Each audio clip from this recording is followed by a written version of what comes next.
It is a very beautiful piano. Maybe Mrs. Marbury likes to play in her free time.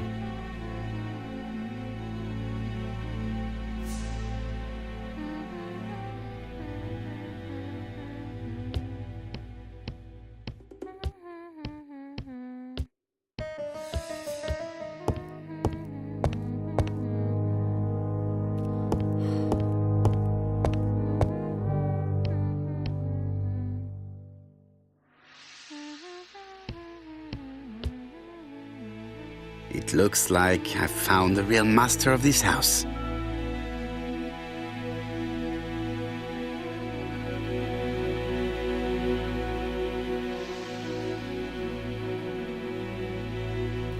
There is no need to worry the household cat. I'm sure that Mrs. Marbury lets it do what it pleases.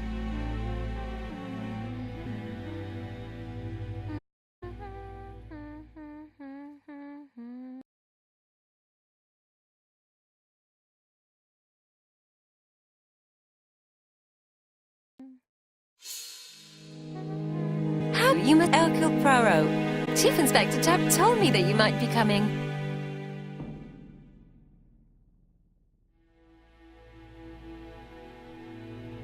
Madame, you may be of valuable help to me. It would be my pleasure to help you. Will there be some journalists? There is... You might even nude. You are... I've suspected for some time, but he appeared so harmless. Oh yes, some got angry and waved his arms about. But even then, he wasn't frightening. And he was as gentle as again immediately afterwards. Only the small I understood. He told me going to Cheltenham, but Maidstone Station. It's not that to get to Cheltenham, you take the train from... And more, Mr. Cuss left behind an ABC Custer underlined. As you can imagine, when I saw that, I called Scotland Yard.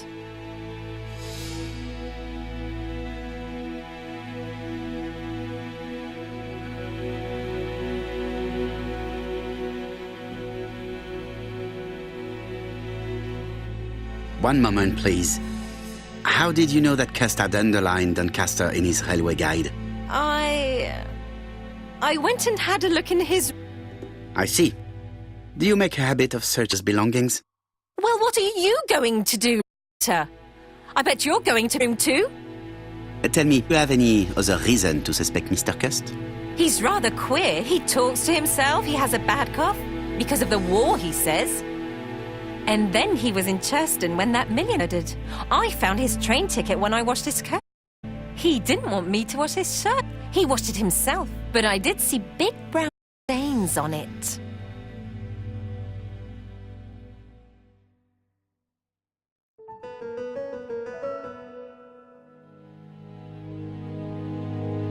Where were the stains on the shirt? Can't recall. Got used to travel for his work. Is that correct? Yes, although he was unwell on train. Do you know what it was at the time of the murder in Andover and Bexhill? On June the 21st and July the 25th? No idea. But surely you keep a register. It won't do you much good. Mr. rents his room for the year. If in a few days, I have no reason to make a note of it. Ah, I remember one thing. Bexhill's by the sea, right? Indeed, it is a large seaside resort. Well, as it happens, at the start of July, Mr. Cust asked me to repair his bathing dress. Suspicious, huh?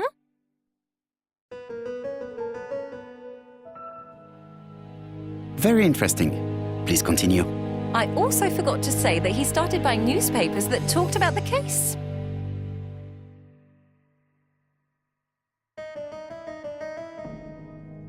When did he start buying the newspapers? Let's see. I think it was just after the millionaire's murder in Church. He didn't seem all that interested before that. That would be all. I'm going to take a look at his room. Take the key on the counter.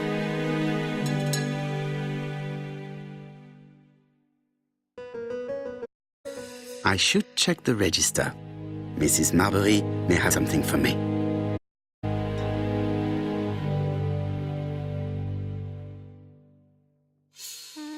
I don't think my register will help you. Mr. Cuss rents his room all year. If he goes away for a few days, I have no reason to make a note of it.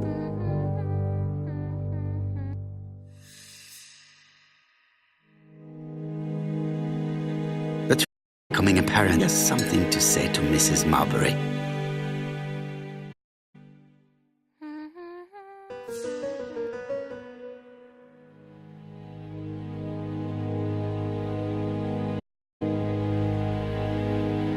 This woman appears to be in a bad mood.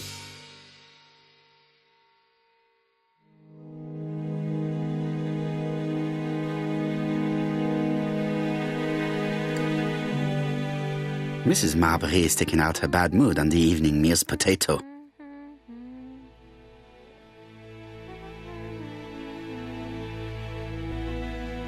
Mrs. Marbury, if I am to believe the register, you rented room 306 to a certain Mr. Fishman on the day of the Bexley murder?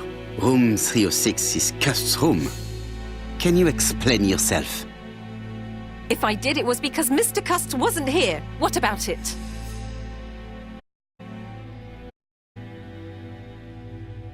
You rented the same room to two people. That's fraud. Calm down, Mr. Poirot.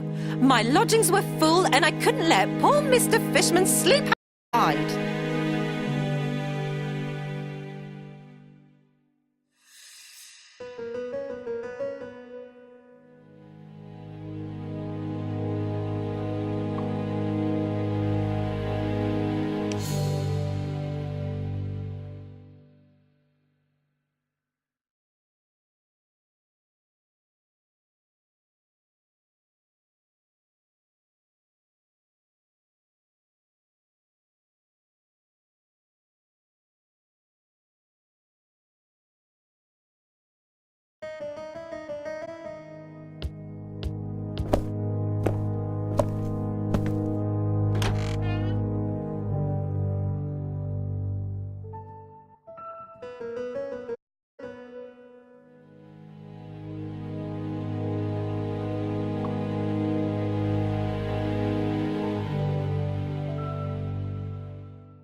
Laudanum Cameron's Chemists.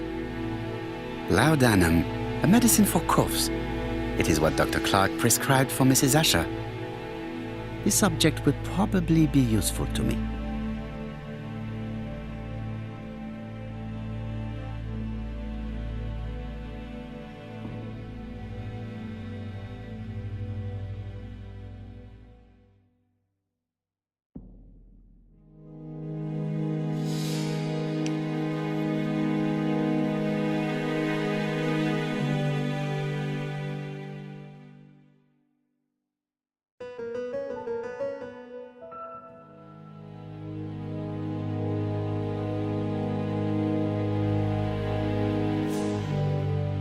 Diethyl barbituric acid, Johnson Company.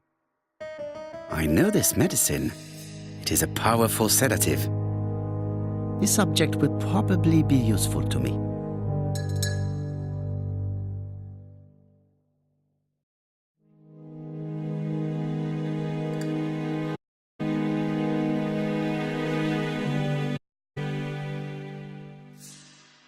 How hopeful. It's a real mess.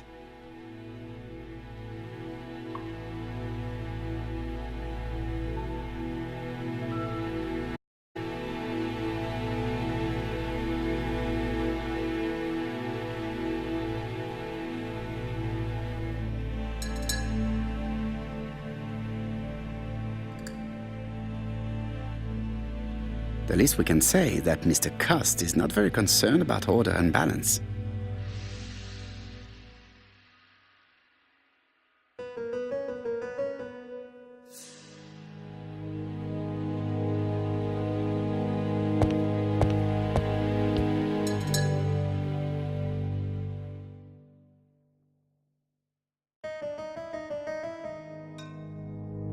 John Milligan, Managing Director, Silky Legs, Frederick Street, Leicester. To A.B. Cust, Marbury's Guest House, 1935, May the 21st. Dear Sir, further to our letters dated 5th and 10th of the month, we confirm we are you as door-to-door salesman, according to the conditions stated in our previous letters. We will send you the articles by mail and also a red field typewriter you will be using for every business letter.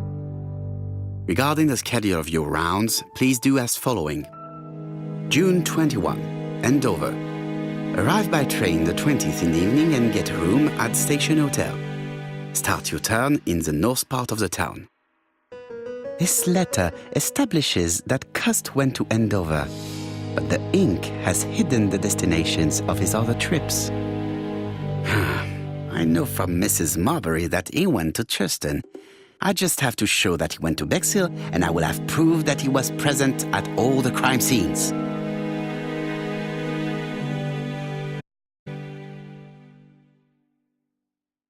Did Cust drop it when he opened the window?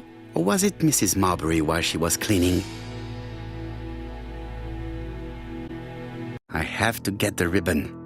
How am I going to do it?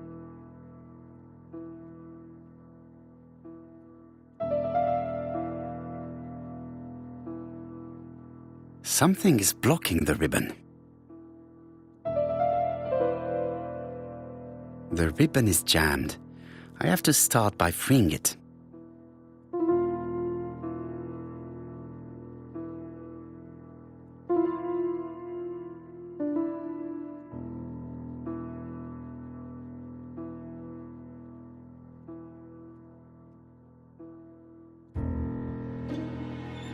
The left-hand heel has been removed.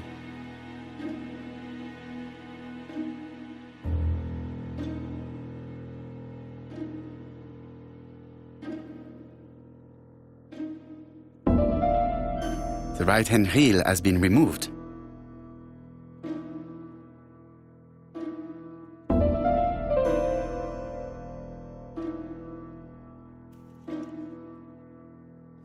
And here is the ribbon. Let us see if it was indeed used to write the letters sent by ABC. I only need the ink ribbon for my inquiry. I will let Jack clean the keyboard if he wishes.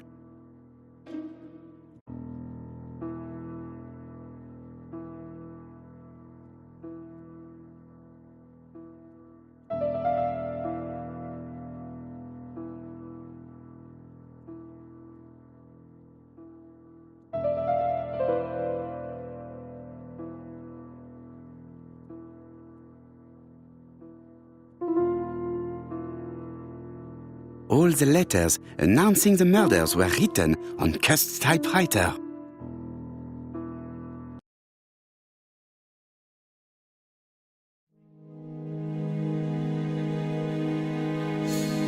Cust is parsimonious. He keeps his pencils and sharpens them until there is nothing left. It is clear that he did not grow up in luxury. It's an ABC.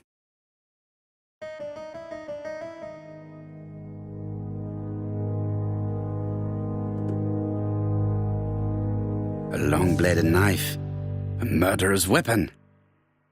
This object would probably be useful to me.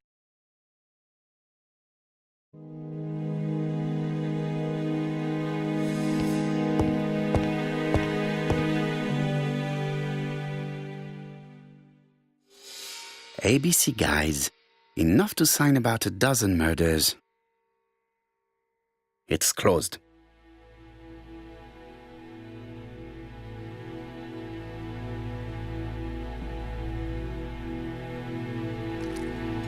This knife is very useful. Who knows, maybe it never cut anything other than string. Stockings.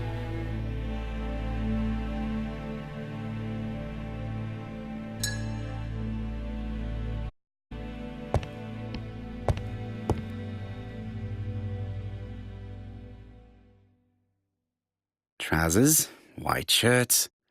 Everything has been washed very well. The Bexhill Daily paper, dated from the day of the Bexhill murder. Most probably the bathing dress repaired by Mrs. Marbury's expert hands. All the main articles referring to the ABC case are here, from the Churston murder onwards. Nothing before that date.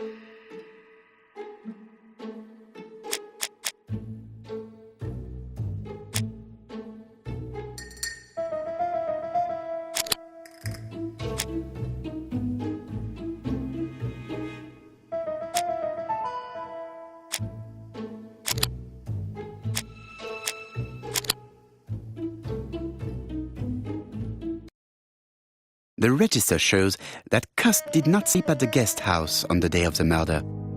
Where was he? Bexhill. The Bexhill paper reveals it. Cust bought this newspaper in Bexhill on July the 25th.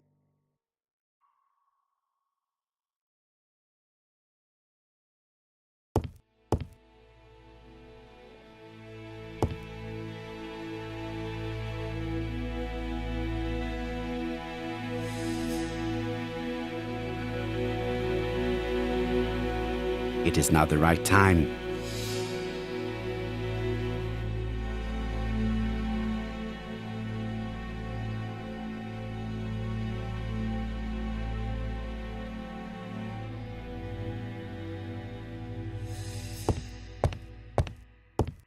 ABC guys, enough to sign about a dozen murders.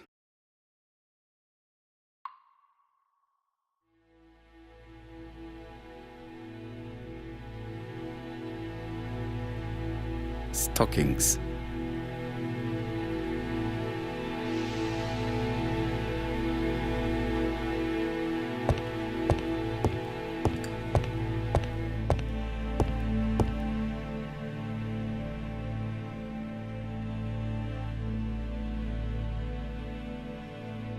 The least we can say that Mr. Cust is not very concerned about order and balance.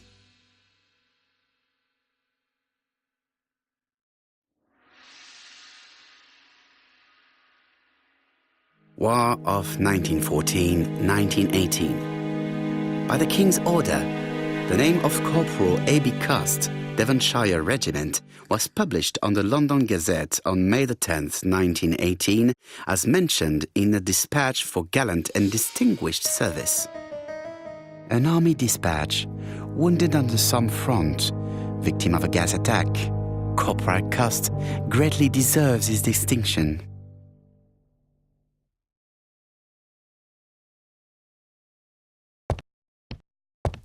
It is now the right time.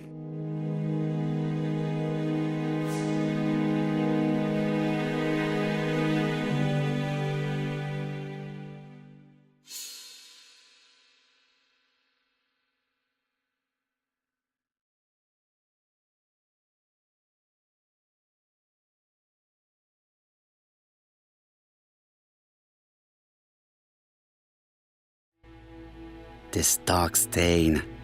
It could be blood, but goodness knows how long it has been there. No use continuing the inspection of this room. I've seen all there is to see.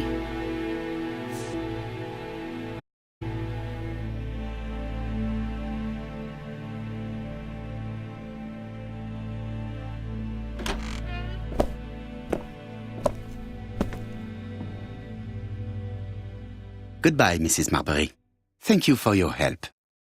I look forward to seeing you again, Mr. Poirot. Ah, Chief Inspector. I was about to leave. Good evening, Chief Inspector. Welcome. Please excuse me, I must go to the kitchen. I'll leave the key of Mr. Cust on the counter. I'm late ages with the Doncaster police. And you? I have established one fact. On 3 occasions, Cust was at the scene on the day of the crimes.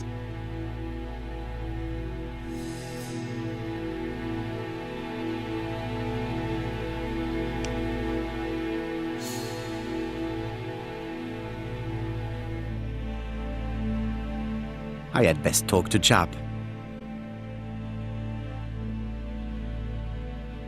And closely to what you have to say, Poirot. For me, there's no doubt Cust is guilty of any element that prove the contrary. That is what we're going to look for. Let us now try and get our brain cells to work.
The evidence against Cust is overwhelming. His presence at the scenes, the knife, the blood-stained shirt, the ABCs in a box. C'est vrai. However, the blood Mrs. Marbury saw on Cust's shirt being his own. According to his medical records, he suffers from hemoptysis.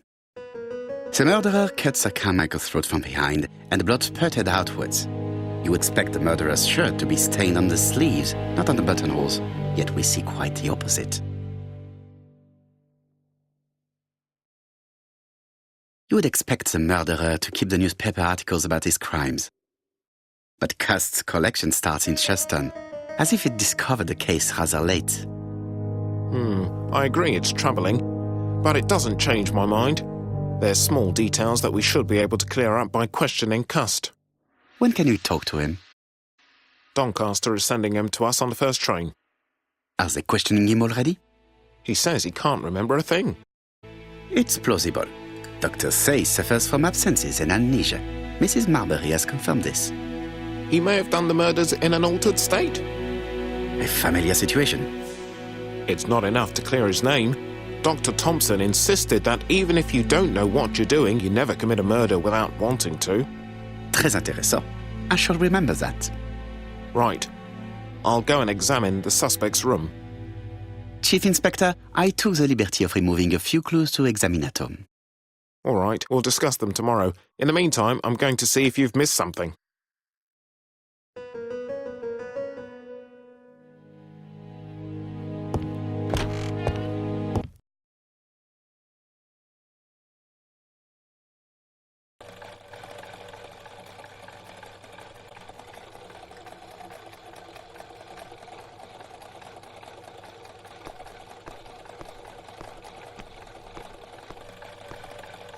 To Scotland Yard, please.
This man is not in good shape.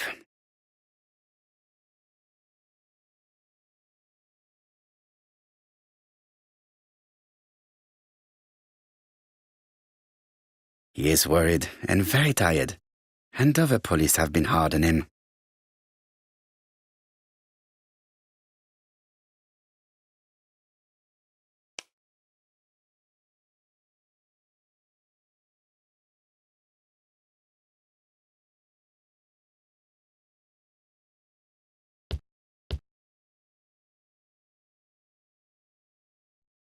What do you want from me?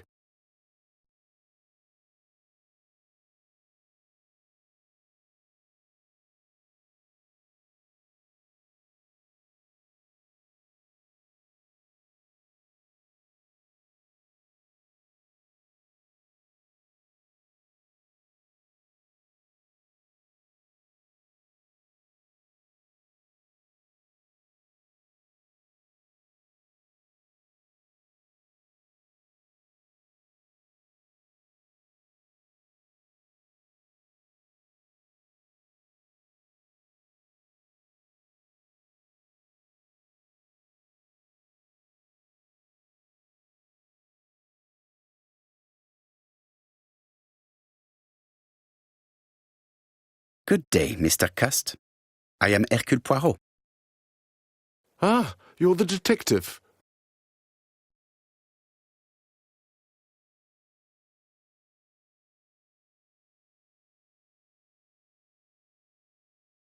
Yes, I am the person you have been sent us to. I didn't write these letters. I've already said so.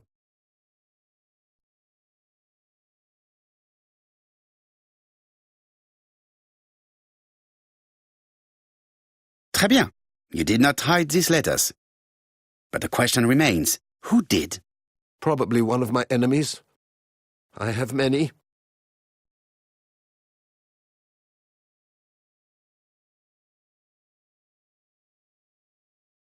I do not believe that you are capable of murder, Mr. Cust. I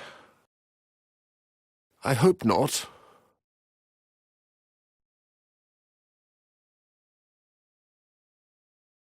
You suffered during the war. It's true. I was wounded. I suffered. But the army was the only place I didn't feel inferior. No questions. Just orders to follow. But wounded, you have absences, bouts of amnesia. And headaches. Professor Clark treated you. Yes, a few years ago he really helped me with my burned throat.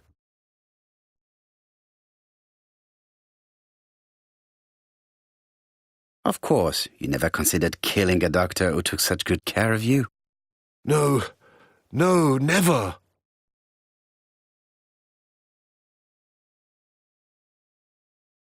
You were seen at all the crime scenes. Yes, I was. I travel a lot, but not for pleasure. I am terribly unwell in trains. But I had to respect my engagements. Me very precise written instructions about the towns I had to visit. Let's see. The company you claim to work for, Silky Legs, has never heard of you. And as for these letters they sent you, they were written on your own typewriter. The company sent me the typewriter when I started working for them. Yes, but the letters were received afterwards.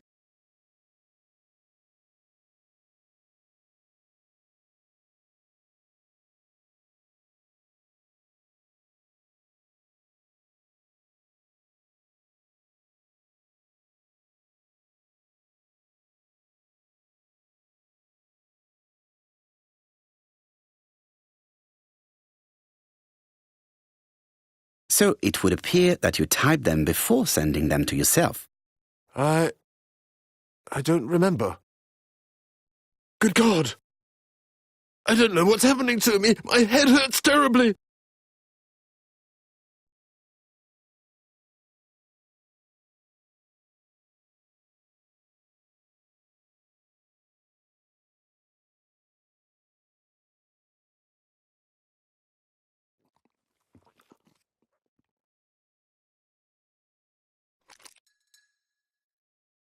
Take this. It will help you.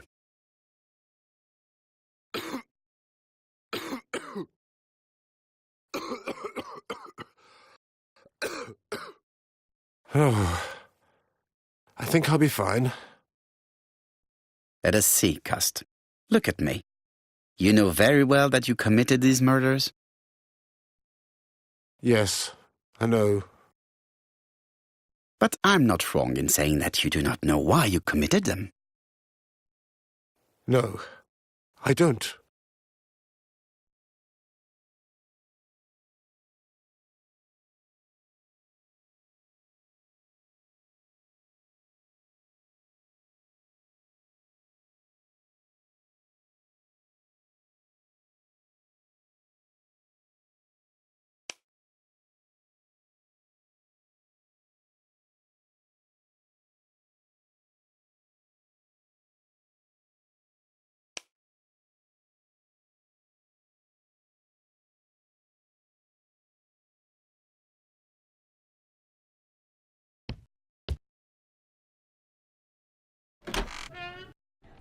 And what conclusions have you drawn?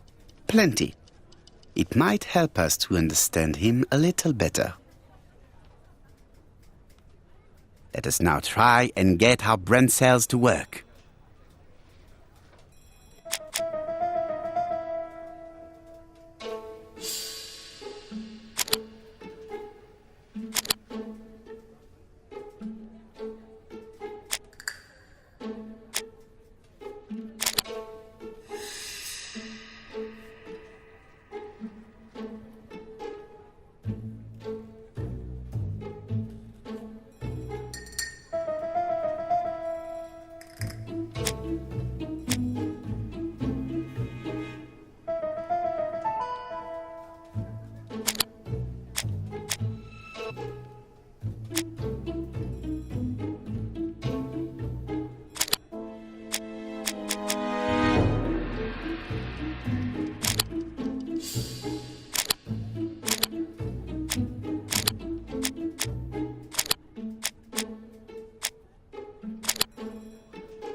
I don't see any clearer than before.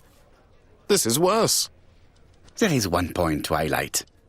C'est curieux. Cust admits that he killed, but he does not know why. What did Dr. Thompson say? Even if Cust killed while in an altered state, it still must have been his deepest desire. He must have had a motive. Let's keep it simple. Never mind his motive. He can confess to anything and everything. He denied them confess to them. He confirmed that he never typed the letters. Then, with great ease, I managed to get him say quite the opposite. Come on, he behaved like a guilty man. He lied to his landlady. Because deep down he believes himself guilty. From the papers, he knows he had always been at the scene of the crimes. He must think that he killed and then simply forgot what he had done. How can you be so sure? Let us look at his psychological profile. You will understand my point of view.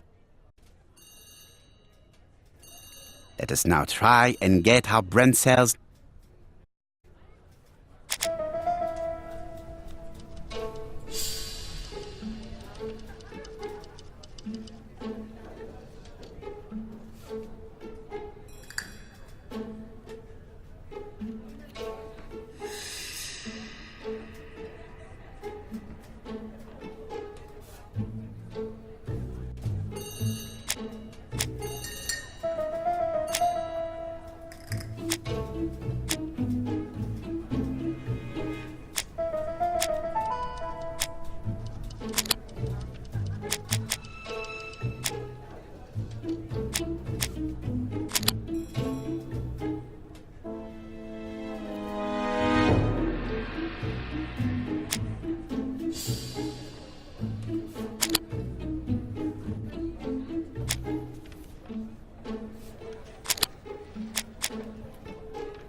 You see?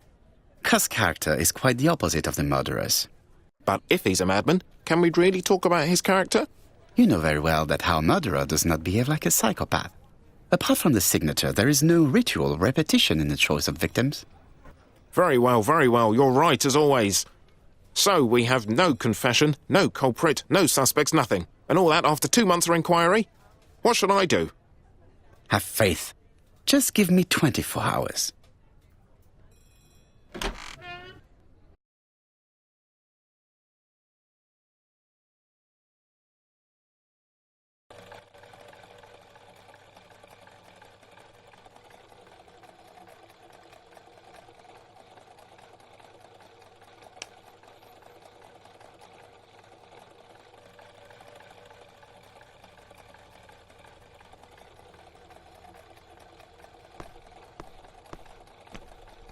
To Whitehaven, please.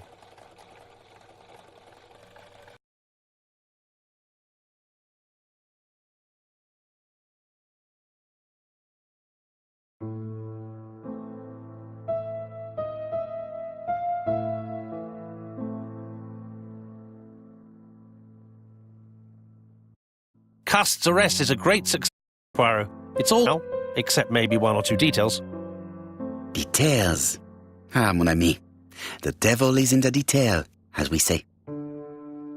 Excuse me? Says things. Everything will be clear once our guests arrive. Best be prepared. Slip a revolver into your pocket before they do. A revolver? But Poirot, what are you afraid of? Trust me. It is important you carry a weapon for this meeting. I will lend you mine. What about telling me what you have in mind? Surtout pas. You wouldn't be able to play your role. Wait 1 moment, I will bring you my weapon.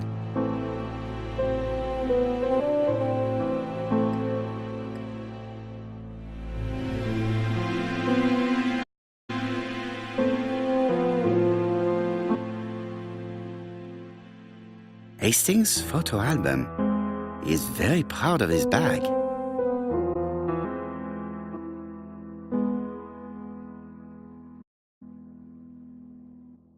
Churston, Devon, population.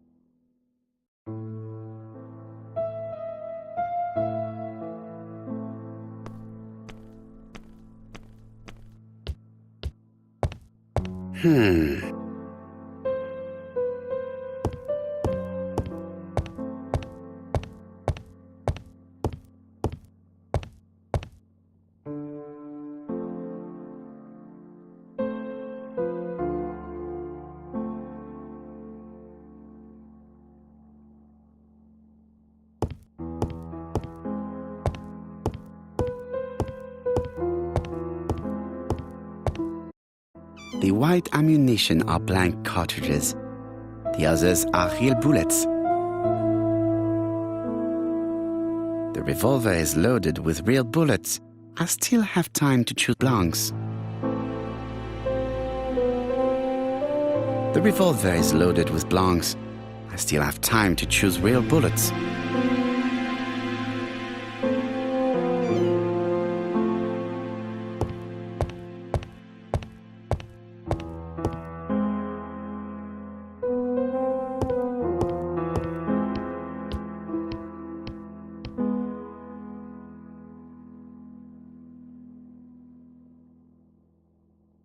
The Lancet, September 11th, 1935. General Medical Journal. The alphabet murderer is not psychotic, according to Professor Thompson. In an early issue, we claimed that the alphabet murderer was not psychotic. Our assertion has just been confirmed by Professor Thompson, a Scotland Yard expert, who has spoken to the prisoner at great length. Not all obsessional killers are psychotic, he explained. It is true that Cust has a disturbed personality and memory disorders. But his amnesia, whether real or pretended, does not alter the fact that he was perfectly lucid at the time of his acts. Therefore, he will not escape punishment. Daily Flicker, September 11th, 1935. ABC affair, the latest victim in a narrow escape. the ABC murderer arrested in Doncaster in tragic circumstances. His name is A.B. Cust. He's struck in Andover, strangled in Bexhill, stabbed in Thurston, and in Doncaster, he attempted to kill without any weapon other than the terror he inspires. His latest victim would have been Dick D. Dunbar. Mr. Dunbar, a hotel owner, collapsed when he found out suddenly that the killer was staying at his establishment. The police surrounded the hotel and arrested the murderer. Thanks to the quick intervention of the ambulance team, Mr. Dunbar is currently in hospital recovering from a cardiac arrest.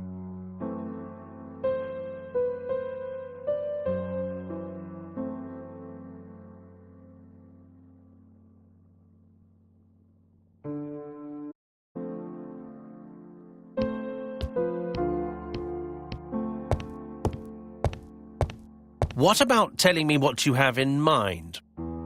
Surtout pas. You wouldn't be able to play your role.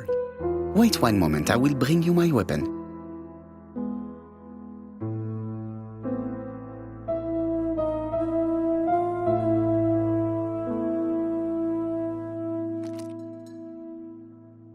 Voila, I entrust you with my weapon. It has hardly been used, it is almost new.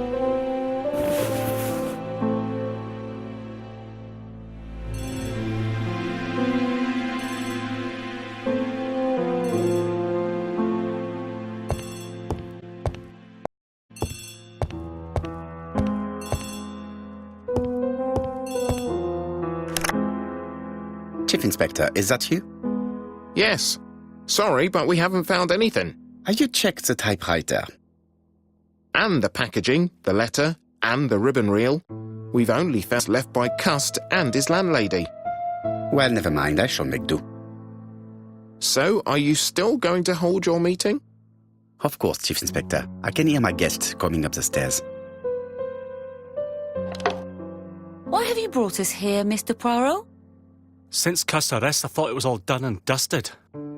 Miss Gray formally identified him as well as Nad. Yes, and the stockings he saw drove the same brand as the ones found at my aunt's.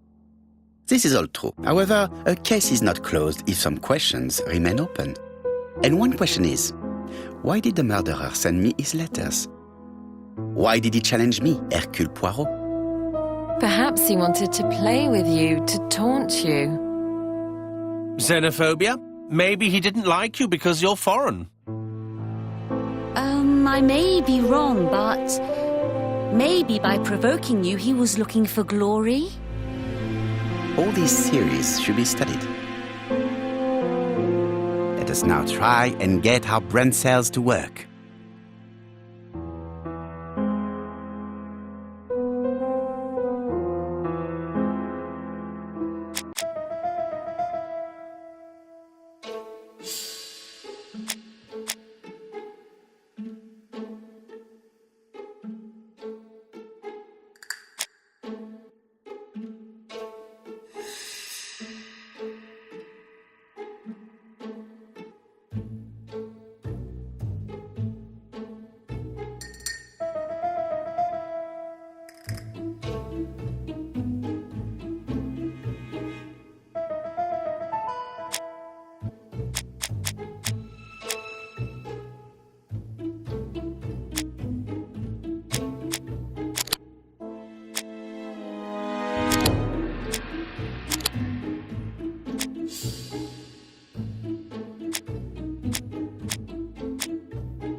Is everything clear now?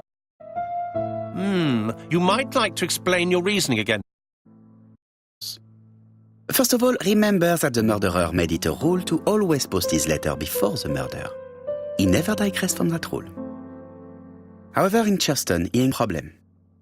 The village has only 500 inhabitants. With advance warning, it would be easy to arrest him. Or the murderer delayed his letters deliberately with the wrong address. The plan wouldn't have worked if he'd sent it to Scotland Yard or the papers because everybody knows their addresses. The mistake would have been corrected and the letter would have been on time. That is why the murderer chose me as the recipient. Because for his plan to succeed, it was necessary for at least one of the letters to have a wrong address and get lost. It was very cunning. Absolument. It is a very subtle plan. It matches the profile we have drawn up of him perfectly. That of an intelligent, daring and calculating murderer. But that's not how you describe Cust. You are quite right, mademoiselle. Like you, I find it hard to believe that this dull character is the clever murderer we are looking for. Do madmen... I mean, if he's mad, he might have two very different sides. No doubt. But the murderer is not mad. All the specialists agree that he does not have the profile of the psychopath. But if Cust is not guilty, how do you explain his presence at the scene of the crimes? Mr. Clark, the answer to your question is in the medical records of your brother's patients. Documents which Cust most certainly did not have access to. Let us now try and get our brain cells to work.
Dr. Clark's patients' records provided a very useful list of potential victims, sorted by alphabetical order. The killer definitely used it, explaining the fact that all the victims were former patients of the doctor. It is this fact that clears Cust once and for all, because he never had access to these records. So how did he happen to be at the scene of the crimes? Either the murderer sent him there, or Cust was following him closely. Cust's highly suggestible nature leads us to the second hypothesis. The murderer was manipulated. He systematically sent Cust to the towns where he was going to strike, so that the suspicion would land on the poor man's shoulder. That's evil. What sort of killer could have such a plan? And what would he gain from three completely different murders? Indeed, it seems unlikely that the same murderer committed all the crimes. What should we take from that?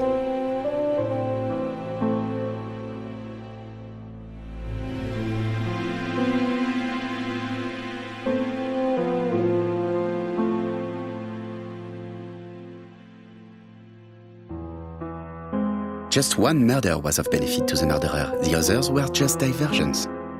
There is only one conclusion. The murderer killed once out of interest, and tries to divert our attention. This reasoning points at two potential culprits. Franklin Clark. Donald Fraser? Yes, mademoiselle, that's good thinking. Mr. Fraser may have killed Betty out of jealousy. Mr. Clark may have killed his brother in order to inherit his large fortune. Both have a motive.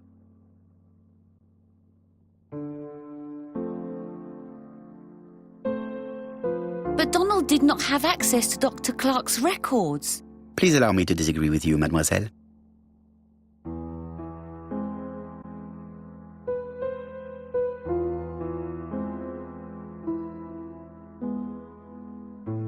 He works for Court and Brunskill, one of whose clients was Sir Carmichael. It doesn't prove that I went to Comeside.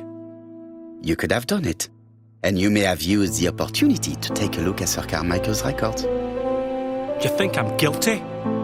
You or Mr. Franklin Clark? That's ridiculous. Both of you have a motive. But which of you has the profile that most resembles the murderer? Let us now try and get our brain cells to work.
Ladies and gentlemen, Donald may share many character traits with the murderer, but he does not have his cold indifference. He has a temper.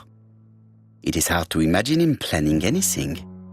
Also, jealousy is his motive, and crimes of passion are rarely planned. So I suppose it's my turn to be subjected to the same scrutiny. Absolument, Mr. Clark. Try and get our brain cells to work.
As you have all seen, there is a disturbing similarity between Mr. Clark's profile and that of the killer.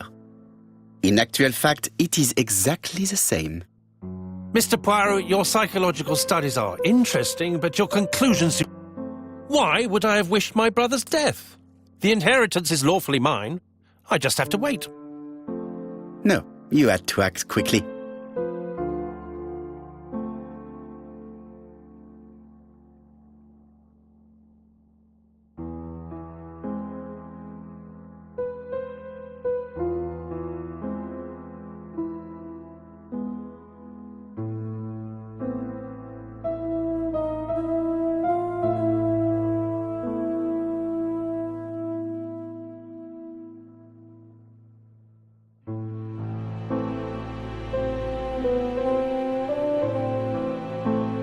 Because of Miss Grey. Well, although you haven't been telling the truth, there is no doubt in my mind that you would have found a way to marry Sir Carmichael after Lady Clark's death. For you, Mr. Clark, it was a disaster. If Miss Grey had children by your brother, you would not have inherited a thing. You realized the danger after reading several letters from Comside, especially one in which your brother opened his heart to you. So you hurried home from China, and you took action. In truth, Cust was no more than a puppet manipulated by the real culprit. You, Mr. Clark. Such an imagination, Mr. Poirot. In fact, nobody manipulated Cust. The famous instructions he received by post. He wrote them on the typewriter. We know that for sure. Oh no, you know perfectly well that is not true. Eh bien voilà, light has now been shed on the ABC murders. Your theories are ingenious, but you haven't any proof. One point to him. For the moment, I have no material proof. Either I admit to it, or I bluff.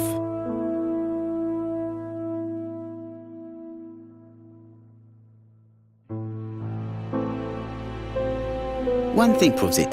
The prints you left on Cust's typewriter. Enough. Oh, of course you wiped the typewriter before sending it. But not carefully enough. Scotland Yard has found your print along with those of Cust. I understand why you never wanted to lend me your new typewriter, and why you were searching through your brother's things. And the hole you dug on the moors. What did you hide there? The knife you used to kill your brother? Game, set, match. You win, Mr. Poirot. But it was worth trying.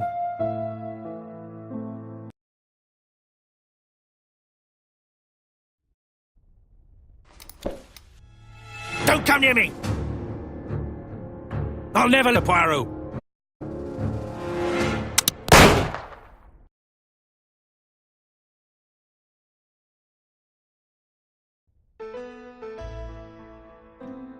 I'm sorry, Mr. Clark, there is no easy death for you.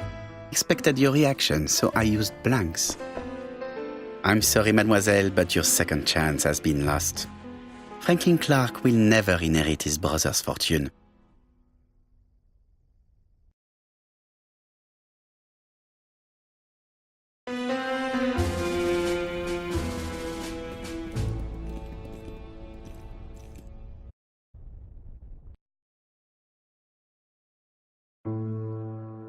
Disappointed at having missed the chance, Lady Clark, Thora Grey left England.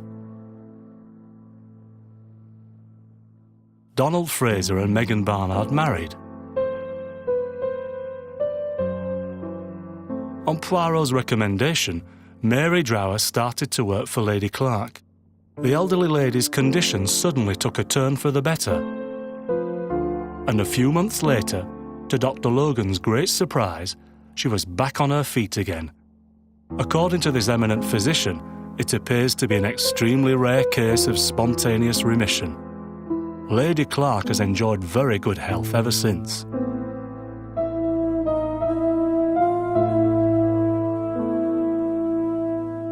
Journal of an Innocent, the incredible story of ABC. As for A.B. Cust, after being advised by Poirot, he made a great deal of money by selling his story to the press. And as for me, and with business booming, the Black Swan has become the #1 tourist attraction in the whole of Yorkshire, even more popular than York Minster.